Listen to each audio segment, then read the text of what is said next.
How are we doing, you beautiful people? Kenshi here, bringing you episode 9 of Rise of the Holy Nation. In the last episode we got our base starting to go. It's not quite there, but it is slowly building up. We have iron ore, we now have iron plates, and we're just working on building materials. We do have some food on the go, but we're going to need to look into farming after we wall off the base area. We managed to get 2 bone dogs. We did lose, I think it was 4 colonists in the last Dust Bandit assault. We managed to fight off the United City's elite hunters, and we seem that we're in a decent enough situation.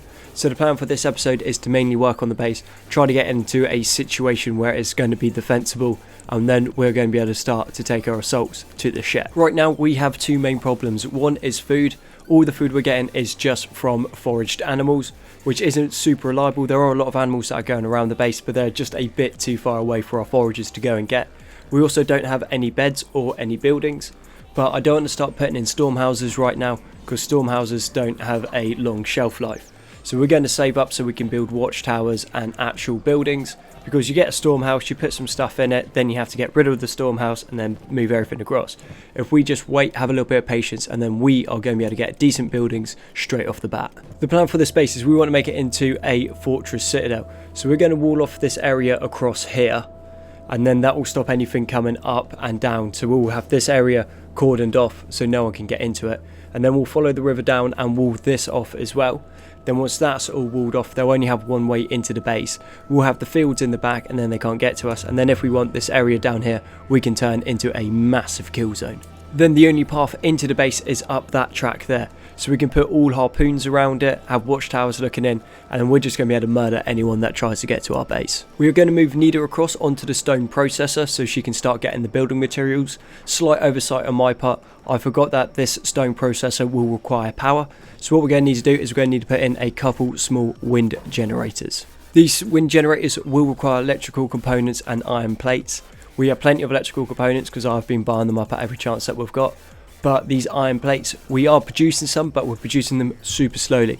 So hopefully they will be able to get these wind generators on in a decent time, but it's not going to be super quick. And fun times happen again. We have the Dust Bandit demands coming in.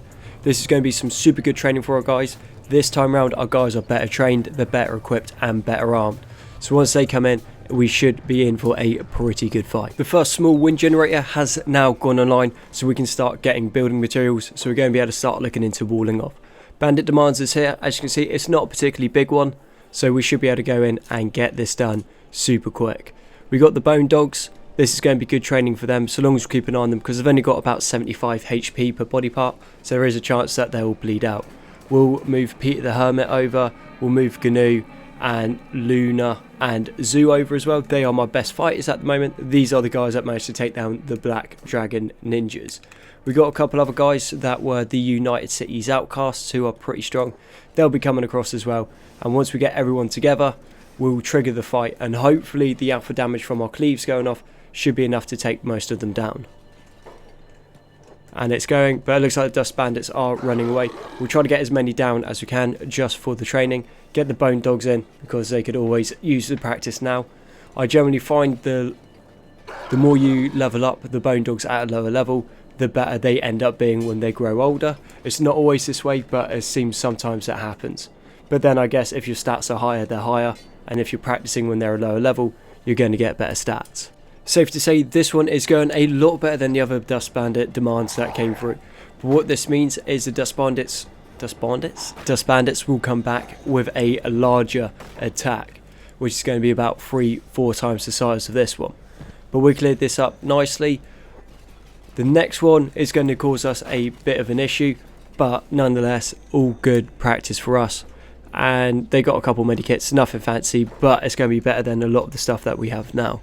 Well, it's not going to be better, but at least we'll have something. We can potentially loot the armor.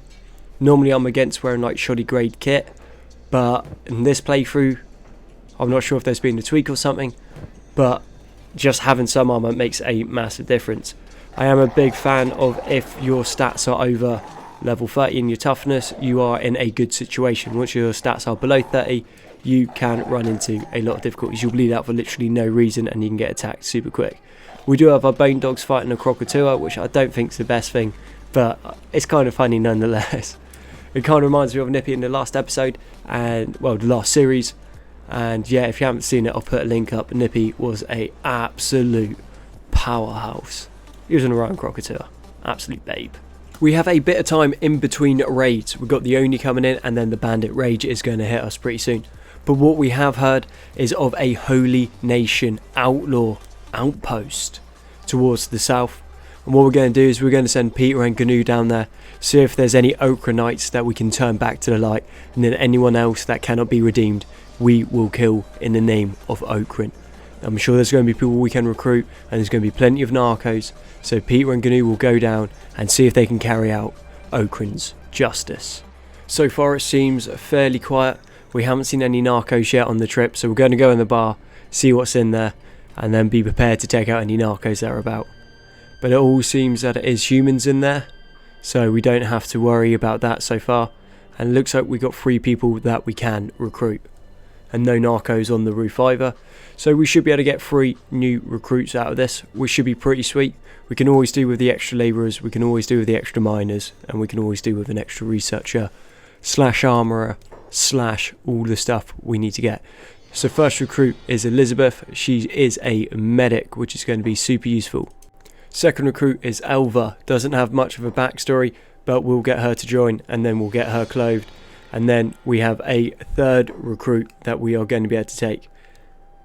This recruit is going to be a sub-recommended name, and hopefully I'll get it right and don't butcher it, but it is going to be Kinsey. We're going to randomise this, and then what we're going to do is we're going to make Kinsey a little bit more intimidating. He's going to get a bit bigger, he's going to get a bit bulkier, and he's going to look more like a powerhouse, which is what we're going to intend him to be. He will be one of our marksmen, and then he's also going to be a turret guard for us once we get him trained up enough. We will send the 3 of them back to the base right now, because they are not going to be much use against the hub, and they'll probably get in the way, and then I'll need to babysit them. So getting them back to the base, we can get them to work and they can do what they need to do. But it looks like we are in a fight against some starving bandits at the moment. Not a massive issue, this is just going to be good training for our guys. The dogs are involved, which is always a good thing. Those dogs need to get as much practice in as they can. We're going to take a couple other guys off passive so they can get involved and help as well. The dogs are doing a okay amount of damage, all points considering. They're doing about 20 odd damage. It seems like Luna must be loaded up on iron ore because she's going really slow. We got Zoo getting involved as well, so this is going to be tidied up super quick. Nice bit of practice. We're also going to take some hits, so that's going to increase our toughness. And then we're also going to be able to get a bunch of medical experience out of this. We are running low on medikits, so that is something that we do need to keep an eye out for. As soon as we can get some hemp production and we can start producing our own medical supplies, we are going to be in a far better situation. We did check in at the bars, see if they had any supplies that we wanted. They didn't have much, they had no medikits, but what they did have is a research book and a couple farmers' notebooks. Not super useful, but better than what we had before. And we have found a Holy Nation Outlaw, and by the right of Ochre, we need to take them down, hand them into a holy mine so they can redeem themselves at rebirth. And we just got a bunch of relation with the Holy Nation client, which is good. Not super useful for us now because we are allies with the Holy Nation, but it would have meant that they would have healed us if we got into trouble around them. But what we're going to need to do now is we're going to need to have another scout of the hub, try to gather some intel, see what's about, and we have found another Holy Nation Outlaw. We will go and check if they've got any supplies that are going to be useful for the war effort, because there's no point killing them if there's something that we can add. But unfortunately, they don't have anything. They've damned themselves by leaving the Holy Nation, and now we're going to attack them. And first chance we get, we want to take them to the Holy Mine. It looks like we have aggroed the guards as well, which is a really good thing, because there's a bunch of narcos and non-believers in this group. So we're going to pull back, start picking them off piecemeal so we're not fighting too many at the same time, because we do have the 5 times attack slot activated. We have the Dianium Thieves coming in. She does have a bounty on her head for 29,000, but if I'm not mistaken, that is for the United Cities. So best we could do is just hand them in for relation with the Holy Nation, which isn't something that we really need at the moment. It's always nice, but we're going to try and capture as many people as we can. Obviously we only have 2 people, so we can only take 2 at a time, but we'll see what happens. These guards also should have some decent ninja blades on them. There are quite a few of them. And then the Queen should have a decent, what looks like a Wizzawacky. And we'll be able to take that, we'll be able to equip our guys with it. and we're going to look like we're in a pretty sweet situation. Once their numbers start to thin and we pull them even further back and then some of them de-aggro, we're actually going to be able to get some swings off. Issue we got at the moment is they're using ninja blades, which have a really quick attack speed, and then we're using a cross pole arm and a plank, which have super slow attack speeds. Well, the cross pole arm is about medium paced weapon, but the plank is a very slow one. But once it goes off, it causes a very nice amount of damage. And as soon as you start getting a couple of hits off and their stats start dropping, you can take them down super quick. We do have a guy that's shown up in what looks like almost full samurai plate. Well, when I mean full samurai plate, I mean he's just got a samurai plate chorus on, which is going to be pretty nice. That is going to be a nice addition to our guys. I don't think it's going to be uniform either, so that's nice. We got a goat man coming in, but you know, it's a goat man. Just don't hit him on the head. We are down to the last guard. Anyone else that gets back up now is going to be super beaten up, and if we're just taking down all of the guards with just 2 people, 2 of them against 1 of them is not going to be much of a fight. We're going to get to the looting, and we're going to see if they've got anything good for us. And we got a whole load of kit from that, a bunch of ninja blades. Some of them are good quality and will sell for about 1,000 a piece. Some of them are lower quality, but lower quality ones we're going to get rid of. Keep the high quality ones. Our guys that need them can have them, then what is not needed will sell. We got a whole bunch of armor from that. One of them is another samurai plate. Then we got some cloth pants as well and some ninja robes. So we are looking pretty good. We're going to be able to gear our guys up quite quickly. The other 3 managed to get back to base, no worries.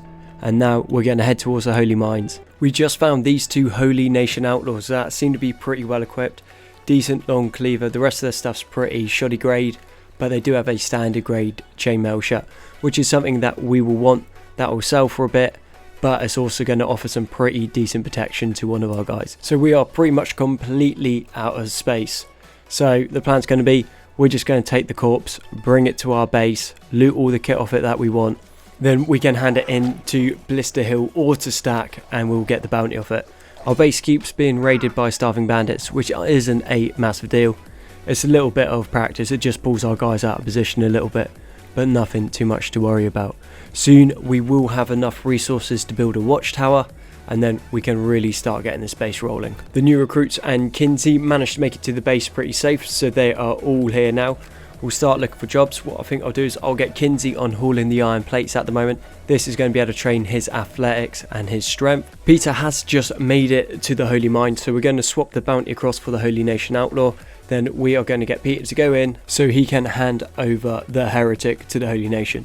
They'll be sent to rebirth so they can be reborn, as the Holy Nation would say. But this is not a thing. You are not getting any of my guys. What we probably should do is chuck him in a cage, but we're not going to do that. What we're going to do is we're going to send Peter and Gnu both up to Bad Teeth at the moment, see if we can cash in the bounty there and then hand over the slave. Ideally this will give us a bunch of money and some relation. We also have a triangle bandit assault coming in. They're quite far away at the moment, so we should be able to get Gnu and Peter to Bad Teeth, drop these prisoners off, get our money's worth, and then be back in time to help defend the assault. I'm not sure if the pathfinding in this area is going to mess up, because so far when things have gone to attack us, the only people that have managed to show up are the dust bandits. Everyone else has kind of got scattered along the way, which might be a good thing because triangle bandits at the moment would absolutely ruin us. Gnu has made it to Bad Teeth. We're now at the weapons dealer. We are going to sell off all of the low end ninja blades, and we're just going to keep the high end ones because they're going to be the most useful for our team. We're also going to sell off that fan katana. I am not a fan of that weapon. I always think it looks a little bit silly, so we'll get rid of that. That got us a nice amount of cats. And then we're going to sell off the lower end medical supplies, because we have found a Traders Guild Garu that has been taken out by the United Cities. We're going to load up on food. We're going to take everything that is going to be of value to the colony, and then we are going to try to move back to the base as soon as we can. We'll have a look out, see if there are any medical supplies that we can buy from the bars.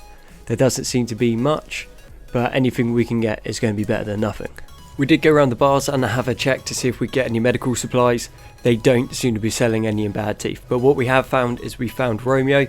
I think we bumped into him in episode 1 or 2.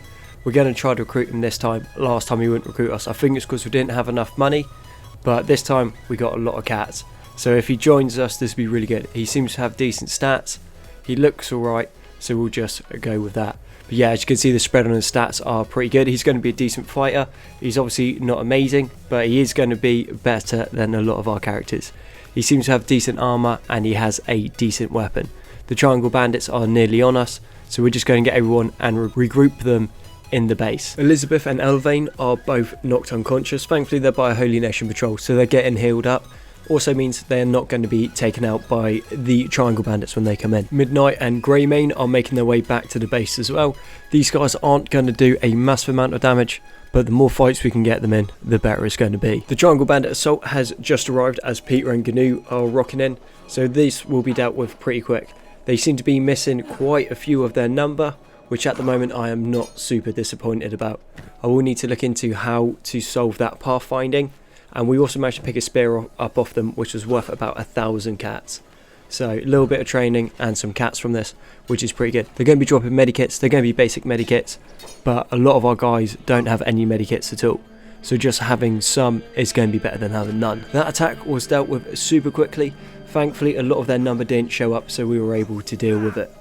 If the rest of them had shown up, triangle bandits have some crazy bleed damage on their weapons, so we definitely would have lost a couple colonists in this. As the last one is about to go down, what we can do is we can get Kenshi to head over and strip the kit off that Holy Nation outlaw. Other than the long cleaver and the chainmail shirt, this kit is not going to be super good. It's better than what he's wearing at the moment, but it is just a placeholder until we can start producing better equipment, so that's when we can get our own armor and weapon production going. What the plan for this is so he can get in a fight, so we can get up his strength, his dexterity and his toughness. So once he's able to survive and we are able to get a hold of a crossbow for him, we can start training up his crossbow stats. Once he has decent enough crossbow stats, we're then going to put him onto a turret.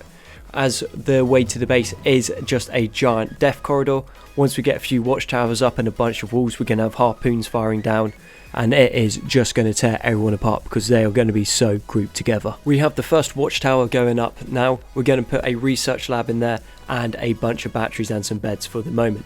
But if we go over here, we can see the kill zone that we have in front of our base. They need to go up that narrow corridor along here, and if we can get a bunch of watchtowers and walls just firing harpoons down, any invading force is just going to get torn apart.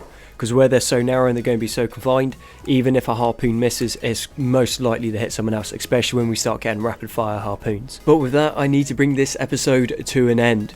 I need to apologise that I haven't uploaded recently. I've just been a bit busy, you know, life gets in the way. But all your likes, comments, sub support have been amazing. You guys are awesome, and I look forward to catching you on the next one.